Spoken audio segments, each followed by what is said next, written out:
what's up you guys, how's it going? It's Papa, and I got quite the weird deck for you today. So to all of those that are on a budget and basically just can't afford the meta decks, this one's basically for you. I'm going to be showing you guys a just pure stun build deck. Basically just a fun way of saying, hey, you can't play the game. You can play the game, but your opponent will not. But this is just a pile of cards where it's just basically in your favor all the time. You just play cards that don't let your opponent do anything. Cards that basically just keep you in control of the whole match. But I've always had a very big soft spot for stun decks. It is basically how I started playing the game in the first place. I wanted to be able to play cards that made me realize what the problems were, like what made decks beatable. Basically just a way of finding out like decks' weak spots. But without further ado, I'm not going to keep rattling on too much because there's very minimal to go through because it's such an easy deck to play. And without further ado, let's just go ahead and get into the deck profile. Starting off with the main deck, we are playing 3 copies of Inspector Border. This is basically your no fun card. This card basically states that your opponent can't play the game. They basically can't activate any monster effects. You can't either, that unless you control like a Fusion, Synchro, Xyz, or Link monster. And Pendulum, I guess, but no one's playing Pendulum. Sorry, Triff. Basically, way of saying that your opponent can't activate anything unless they control one of those kind of archetype monsters, but it's going to be hard for them to do that with the rest of the monsters that we're playing in the deck. For example, we play 3 copies of Fossil Dyna Pachycephalo. I am currently in the way of getting secrets, just give me some time. But we're playing 3 copies of Fossil Dyna because this card basically just says your opponent cannot special summon any monsters, and when it's flipped face up, you get to destroy all special summon monsters on the field. So this is a good way if you pair this with like Solemn Strike and you flip it face up, then the effect activates, your opponent goes to negate the effect, and then you just chain the Solemn Strike, and then boom, everything's gone. So it's basically like a Torrential Tribute on flip summon. Basically, like when they attack into it, it does trigger. So it's just a weird way of controlling the board, making it to where your opponent can't really summon anything. I've always had a big love for Fossil Dyna. I mean, it is one of the big cards that got me into the game in the first place, and it's just a really neat card. So that's that. 2 copies of Banisher of the Radiance. This card's also really insane. What it says is any card sent to the graveyard is removed from play instead. So basically, tier players like squirm to this card. They can't really do anything. They can't like fusion summon. They can't really do a whole lot. So you're basically just winning the game if you have this on field. This card does so much for you against that kind of matchup, but it is really nice. Rounding off the monsters, we do play 2 copies of Thunder King Ryo. This card's like fine. I never really like saw myself cutting this card from the deck, mainly because it's basically like a draw while it's on the field, but not necessarily because they can still draw cards, but they have to have cards that say draw anyway. So Thunder King does have its like niches, but you can also use it as like a solemn warning. But yeah guys, that's going to go ahead and do it for the monster lineup. We are playing 10 monsters in the main deck. That's really all that you need. For the spell lineup, we are on 3 copies of Pot of Extravagance. You'll see when we go ahead and get into the extra deck that you don't really care too much about what you banish off of this. You're really just trying to draw 2 and keep card advantage up. Same reasoning for 3 copies of Pot of Duality. Granted, you don't really need the extra deck, or you don't really special summon in this deck at all, so you can get away with playing 3 copies. You basically just use this because you can pair it with the Extravagance since it says add instead of draw, and basically just having both of these in your opening hand is basically going to be game at that point. I am playing a Card of Demise in the main deck. This is just as like a grind kind of card. Basically, like when you can just replenish your hand by drawing an extra 3 cards is just really broken. And, you know, it does the damn thing. So definitely play the 1 Demise.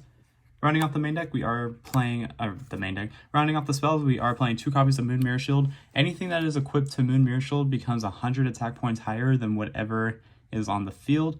And it's really good because you can just keep recycling it too with the second effect to where you can pay 500 to either put this on the bottom or the top of your deck. That effect is mandatory. So I'm only playing 2 copies because you can keep recycling it if you need to.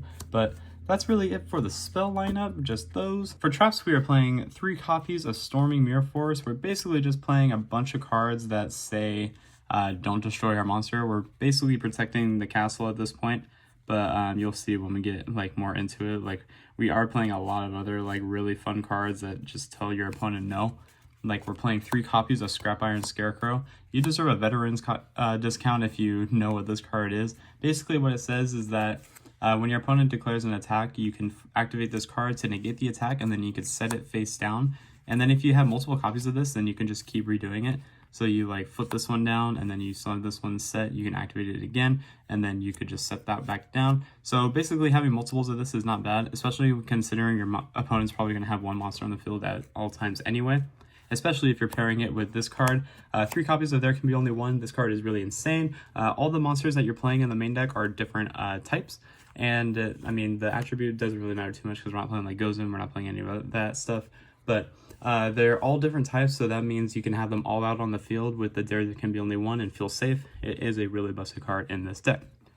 3 copies of Crackdown. This card is also really good. Granted, like, you're trying to base it to where your opponent doesn't have enough card advantage against your card advantage. So being able to take the opponent's monster when they go to try and attack over your Fossil Dyna, attack over your Banisher, whatever it is, and you can just take it, and then your opponent's down another card. So it really does help in that instance. And then we're playing some normal traps. We play 2 copies of Floodgate Trap Hole. Again, it's the same reason. You're protecting the castle because most of the time they're going to normal summon, and then when they try to basically beat over whatever monster you have on the field, you just activate this, flip that monster face down, and then they can't change its positions. Granted, you could play Quaking Mirror Force if you wanted to as well, but I wanted to have something just defensive in anyway, so we opted for 2 Floodgate Trap Holes for that reasoning. 2 copies of Compulse, basically the same reasoning. Basically want to stop the normal summon if you have no way of protecting your guy, so Compulse and Floodgate just works for that reasoning. We play 2 copies of Trap Trick. Trap Trick is good in here because we are siding Waking the Dragon, and with all your other normal traps, the Stormings, the Scrap Iron Scarecrows, the Compulse, the Floodgate, the Trap Trick does really work well in here, so I opted for 2 copies just to keep it at a nice even 40. And then the last trap we're playing in the main deck is 3 copies of Strike, because if you set this with Fossil Dyna, it's an instant board clear, and just Solemn Strike is amazing in any kind of control deck anyway. But that's it for the main deck. We have a nice even 40 card main, nothing more, nothing less. And then I'm just going to wrap things up with the extra deck. These cards don't really matter. These could be whatever the hell you want. If you wanted to play Super Poly in the side deck, you could play Super Poly and play like Fusion Targets if you want. I'm not going to show you guys the side deck because this is just a work in progress, and it is something for basically your budget. But I am opting to play 1 Last Warrior from Another Planet because we are playing Waking the Dragons in my build. 1 copy of Red Eyes Dark Dragoon, same thing, it's a Waking target.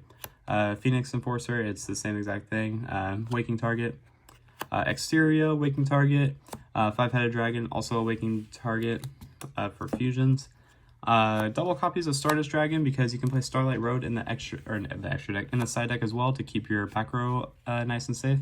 But I opted for 2 just because we are playing Extravagance, so you want to make sure you have at least 1 in the deck. You could play 3, but I like 2.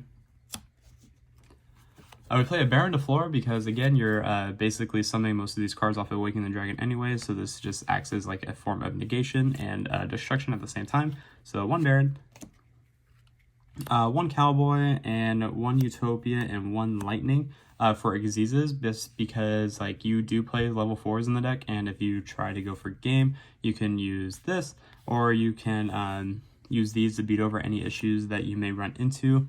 But these cards are really good. I do like these cards in any kind of like stun deck like this. And then just for more Waking targets, we do play an Ultimate Falcon because this is probably the best one that you can summon. And then we're also playing Avramax, Boral Sword, and 5-headed Link Dragon, just because these are just more Waking targets. So yeah, guys, that's gonna go ahead and do it for the deck profile. Again, this is just like more of like a budget-friendly kind of list. If you're bored of the format, or if you want to play something that just beats the format, I'm not gonna say this is gonna win you every single game that you play, but it's something nice to play at locals if you just want to take a break from playing like all the combo decks, or if you just want to like basically get your foot in the water and do like other kind of styles. I don't know what your preference is, but I mean, you guys watch my channel anyway, so that should tell you something. But yeah, guys, that's gonna go ahead and do it for this one, and until next time, this has been Papa, and I will catch you all in my next video. Whoa, take care, everyone.